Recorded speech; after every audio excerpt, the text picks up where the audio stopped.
Hello दोस्तों, आज हम जानेंगे कंप्यूटर की मेमोरी के बारे में। तो चलिए स्टार्ट करते हैं।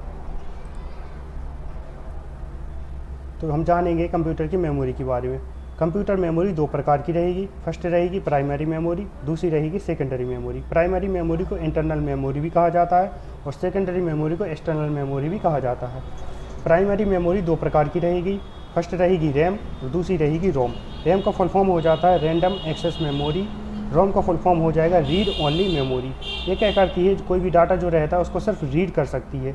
जैसे कि अपना कंप्यूटर रहता है और कंप्यूटर में कोई भी अपना जो डाटा जो कि अपन जिसको चेंज नहीं कर सकते, वो किस में सेट रहता है, रोम में सेट रहता है। ये पहले से ही सेट किए हुए रहता है। और जो अपना रैम रहा, रैम कह रही थी अस्थायी मेमोरी, जिसको हम वॉलेटाइल मेमोरी भी कहते हैं, और रोम को नॉन वॉलेटाइल मेमोरी कहते हैं। रैम दो प्रकार की रहेगी, एक रहेगी एस रैम और दूसरी रहेगी डी रैम। एस रैम का पूरा नाम रहेगा static random access memory. D RAM का पूरा नाम रहेगा डायनेमिक रैंडम एक्सेस मेमोरी। इसके अपडेट वर्जन है जो कि एक के बाद एक आए हुए हैं। इसके बाद रोम के बारे में समझेंगे। तो रोम का पूरा नाम होता है रीड ओनली मेमोरी। इसमें क्या हुआ कि फर्स्ट वर्जन आया प्रोग्रामेबल रीड ओनली मेमोरी, जिससे इसका नाम पड़ गया PROM, programmable read only memory. इसके बाद ये जो कंपनी वाले इन्होंने सोचा कि इसमें कुछ इरेज करना चाहिए। इरेज मीन्स इसको कुछ, जैसे कि हमको कुछ चेंज करना है, जैसे आपका कोई लोगो बन गया है और जो कि हमने एक बार सेट कर दिया है, जैसे कि नोकिया कंपनी का मान के चलो, जिसमें कोई लोगो आता है, तो जैसे हम उसको चालू करते हैं सबसे फर्स्ट में उसको लोगो शो होगा, उसके बाद लोगो उसका बंद हो जाएगा। अगर उसको चेंज करना है तो कैसे करेंगे? अब ये रोम में तो पहले से सेट हो चुका है, तो इसीलिए कंपनी वालों ने सोचा इसमें कुछ इरेज करना है, तो इसके लिए इरेज करने की उसमें क्षमता जोड़ दी गई है। तो जैसे ही इसको जोड़ी तो इसका एक अपडेट वर्जन आया, तो इसका पूरा नाम हो गया EPROM, तो erasable programmable read only memory. इससे क्या होता है, कोई भी प्रोग्राम रहता है उसको हम इरेज कर सकते हैं। फिर उसके बाद उन्होंने इलेक्ट्रिक जो रहती है अपनी इलेक्ट्रिसिटी को जोड़ा, तो उसके बाद इसका पूरा नाम पड़ गया electrical erasable programmable read only memory. इस तरह से इसके रोम के 3 अपडेट वर्जन आए। आगे बढ़ेंगे सेकेंडरी मेमोरी के बारे में।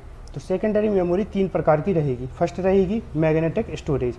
मैग्नेटिक स्टोरेज वो होती है जिसमें चुंबकीय पदार्थों का यूज़ किया जाता है। फर्स्ट रहेगी अपनी HDD। HDD का फुल फॉर्म हो जाएगा हार्ड डिस्क ड्राइव।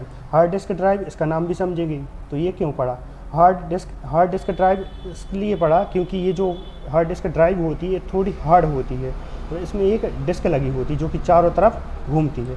उसके बाद ये ड्राइव इसलिए बोला जाता है क्योंकि ये जो घूमती है इसको एक ड्राइव किया जाता है।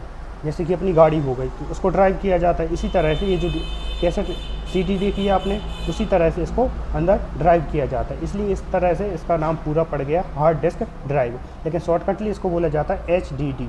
इसके बाद आगे बढ़ेंगे फ्लॉपी डिस्क। फ्लॉपी डिस्क क्या है, पहले चलती थी, इसके बाद फिर अपनी HDD आई। इसके आगे बढ़ेंगे मैग्नेटिक टेप। मैग्नेटिक टेप पहले की जो टैग वगैरह रहती थी उनमें क्या है, रील लगी रहती थी, आपने भी देखा होगा, ब्लैक कलर की रील, जिसको हम कैसेट बोलते हैं, या डेक में यूज़ होती थी। ये हालांकि अभी बंद हो चुकी है। तो ये हो गई अपनी मैग्नेटिक टेप। ये छोटी समथिंग 5-6 इंच की रहती थी, ठीक है। तो इस प्रकार से ये मैग्नेटिक स्टोरेज होती है। आगे बढ़ेंगे ऑप्टिकल स्टोरेज। ऑप्टिकल स्टोरेज किसको बोलते हैं? जैसे आपने CD देखी होगी जो अपनी गोल तरह की रहती है और बीच में भी एक गोल लगा रहता है जो चारों तरफ घूमती रहती है। CD आपको बताने की ज़रूरत नहीं है, आप खुद जानते हो। फिर अगला रहेगा अपना DVD आप सभी जानते हो। तो इस प्रकार से अपनी ऑप्टिकल जो स्टोरेज रहती है कंप्लीट होती है। आगे बढ़ेंगे फ्लैश स्टोरेज।